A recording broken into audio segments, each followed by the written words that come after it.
What is up, players and playettes? We is back with another play. We're gonna do something on the Escaper. We're gonna do an oil change, okay, y'all? I got some 5W30, I believe, full synthetic. Yep, full synthetic oil. I usually don't buy STP. I usually buy like Castrol for most of my cars, and then for the Honda, of course, I usually buy Honda Genuine. But I'm gonna try something a little different. I like AutoZone, so I'm gonna try their house brand, see what I think of it. And then we're gonna change out the oil filter. I got the extended life. Always do the extended life. All right, y'all, it's a 1988. Let's do it. It's gonna be simple. I tried to get a cabin air filter. They didn't have any in stock, so I'm probably gonna stop by like a Fleet Farm or something for the part. Something a little cheaper. Anyways. All right, y'all. All right, players, so first step I like to prime. Well, I don't know if they call it priming, but I'm gonna call it priming because that's how I see it. I like to prime my oil filter. It's very controversial, but I've always done it. So I do it so I don't get a dry start. Who wants to have a dry start? So if I can keep oil in the filter right away, that way it goes to the engine before the rest of the oil takes time to process through, I'm gonna do it. All right, y'all, so I just like to fill it up. I'll show you guys what I'm doing. And when you guys are taking off the foil of it, be careful. You don't want this stuff to get inside and then it get inside your engine. That is an instant no-no. All right, that's good enough for me. So, okay, guys, so I'm gonna just pour this into it.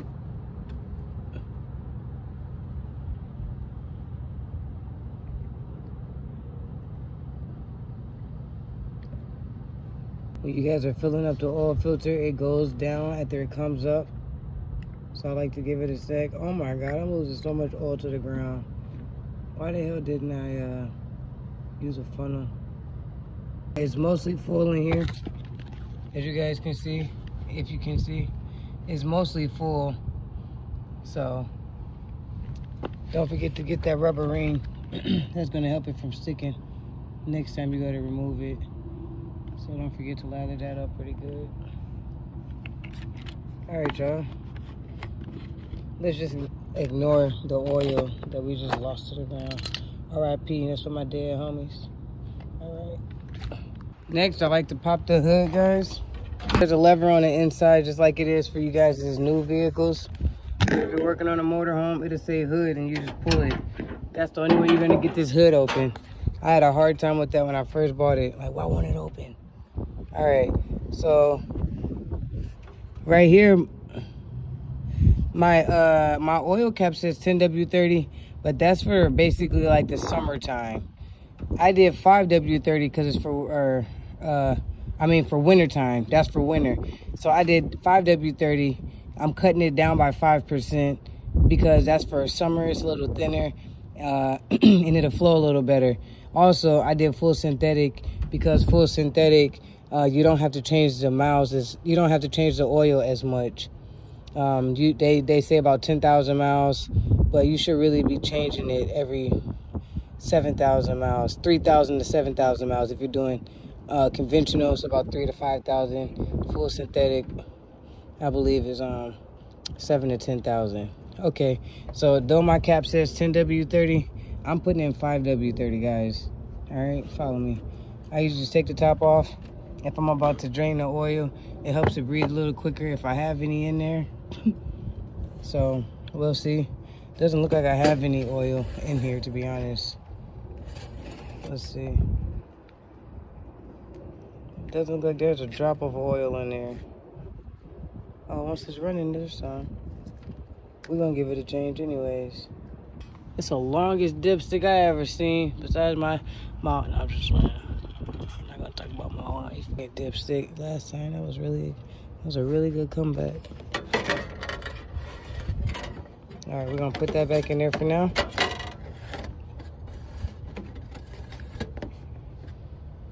All the way in. Then what we're gonna do is we're gonna need a 15mm. I don't know if a 14 will work or not, but I got the 15. It got a little slack, but nonetheless, it definitely locks. Maybe it's not a SAE size. Maybe it's a metric, if I'm right. Yeah, I'm self-taught. I don't know the difference in metric and SAE, but I'm pretty sure SAE is whole numbers and metric is quarter numbers and half numbers and shit like that. All right, so grab your oil pan to catch the oil. This, you're gonna release it. What should I say? To be honest, I say, usually I release the oil first and then I do the oil filter. This time I think I'm gonna do the oil filter first.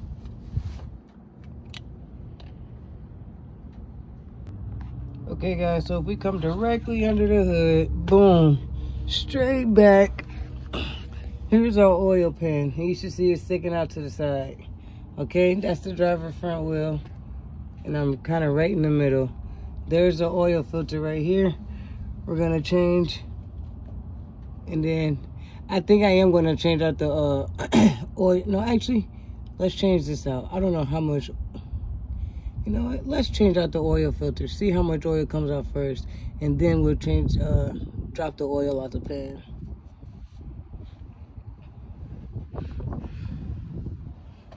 All right, guys. The trickiest part is trying to stay dry from the oil. So what I'm doing is getting me a towel ready, aiming it right about where I think it's gonna fall. And what I do, my trick, I just loosen it a little bit. It's good to start the car for a couple minutes first.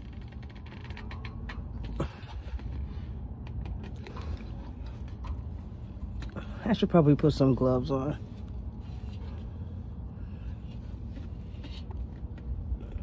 All right, there it goes. So I'm loosening it slowly. It should only be about hand tight, guys. I am gonna loosen it slowly and let the oil slowly drip down.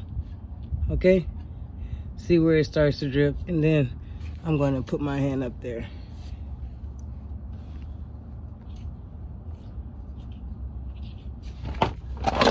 See? Did not fall necessarily where I thought it was going to. I'm gonna let it do a slow drip like that, y'all. I don't need no messes where I'm at. All right, I'll let y'all know when that, actually, I'll just keep you guys on.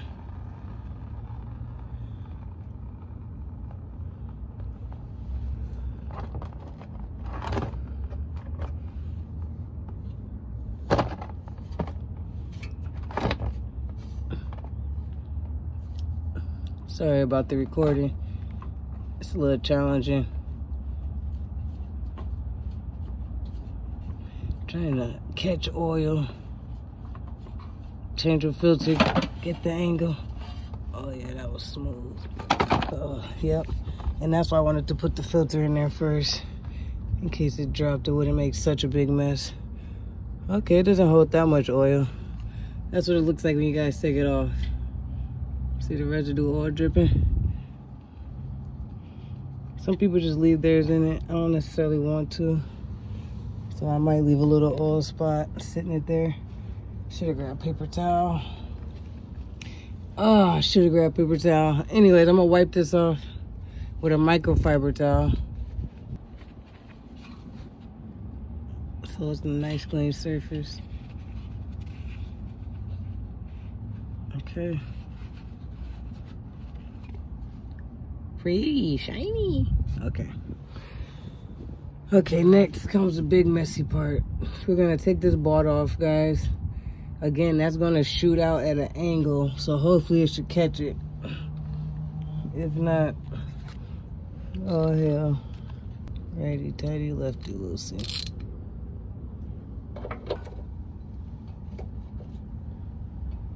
Alright guys, I probably gotta, I'm gonna put the camera down and loosen it up. Take it off with you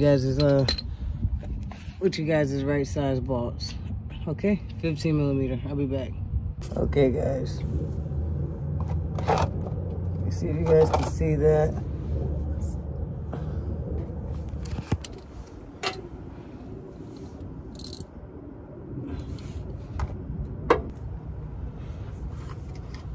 Ah, fuck.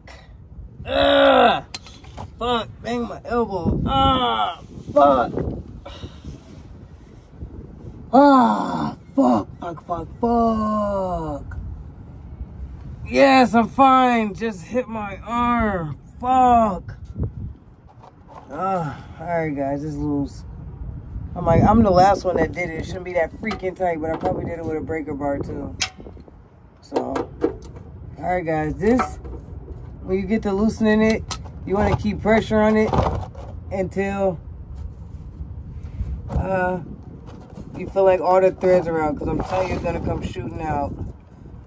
Especially if you warmed your car for at least a good 10 minutes, then let it cool down a bit to let the oils flow out a little better. It's going to shoot out. So,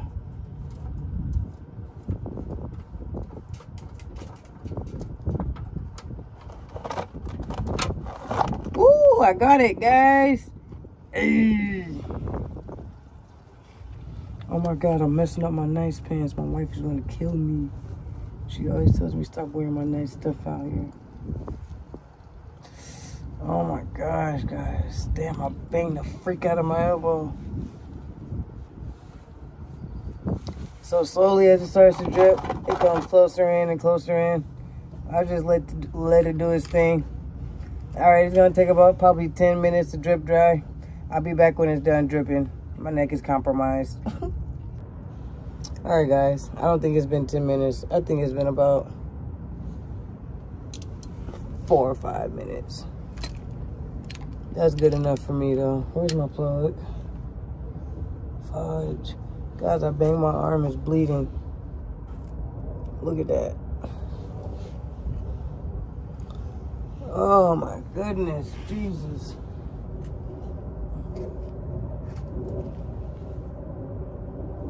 Alright guys, so what you want to do is wipe off the maiden surface and then plunge your new plunger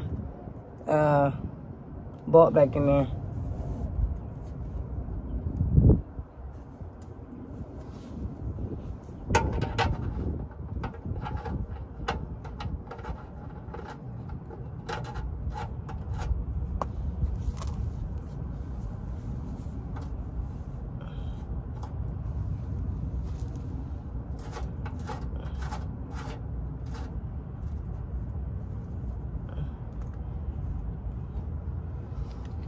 Alright, and when you do this, you only want to hand tight. Okay guys, I don't know what I was on last time.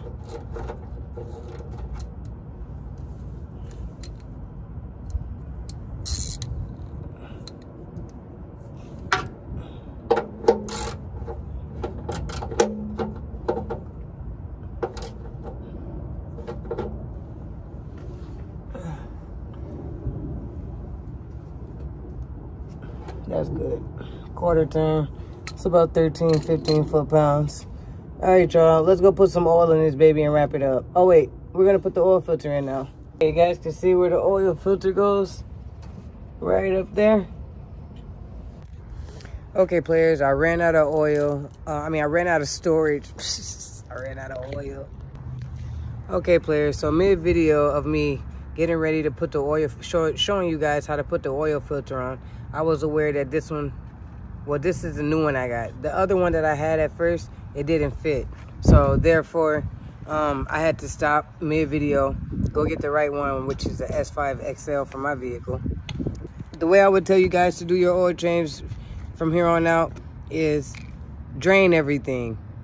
When you drain it, check your oil filter, compare it to the new oil filter you have, unless you know for a fact what your oil filter size is. I'm going to reprime it with some more oil that they didn't give me back for giving me the wrong part anyways. So I'm gonna do that, and then we're gonna attach it to where you guys saw that ring at earlier. Righty tighty, lefty loosey, and you only want to hand tight. You want to hand tight once it stops, and then a little bit of like a quarter of a turn if you can. And if a quarter of a turn is too tight, then that's too tight. Okay? All right. All right, guys. Now what we want to do is come up top, and we're gonna refill the oil up in the oil fill spot with a funnel. I'm not trying to make everything so hard today. All right, guys. Remember where we took that cap off earlier to let it breathe? We're gonna put the funnel in there, and let's just pour it in there. I usually let mine come to a drip dry. That's just the type of person I am.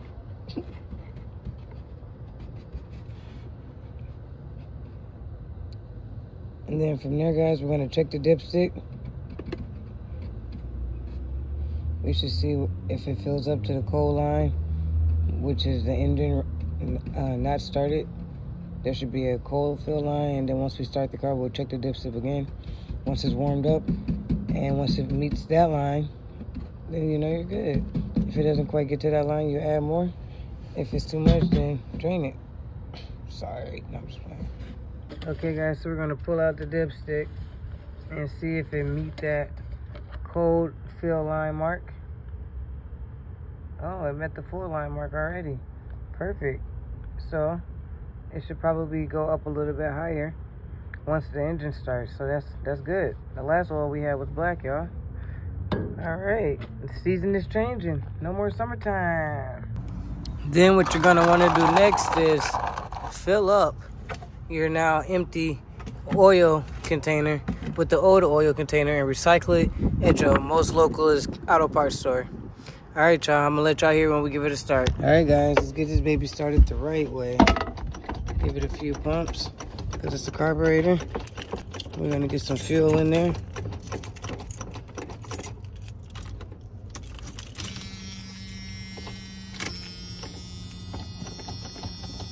We have 53,000 miles right now.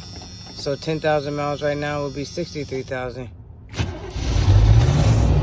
Wow. Look how quiet she is. That's a good baby. Sounds so much better, huh, baby?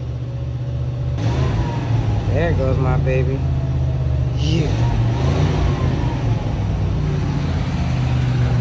Everything good. Everything copacetic.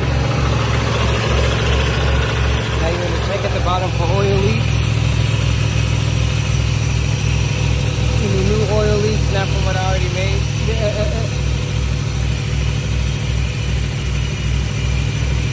All right, y'all.